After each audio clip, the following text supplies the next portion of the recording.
Okay, Assalamualaikum kepada semua yang menonton video ini. Hari ini adalah satu video episod misi duit raya. Alhamdulillah, terima kasih kepada mereka yang bagi saya duit raya ni. Alhamdulillah lah. Saya tak tahu berapa dalam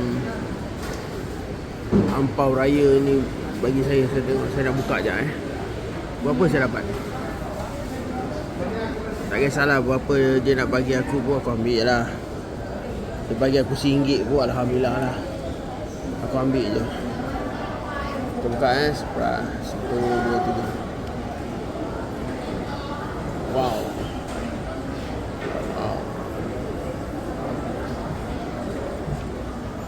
Alhamdulillah RM10 dia bagi.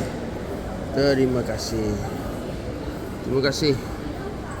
Duit raya tahun ni Alhamdulillah. Assalamualaikum. Amin.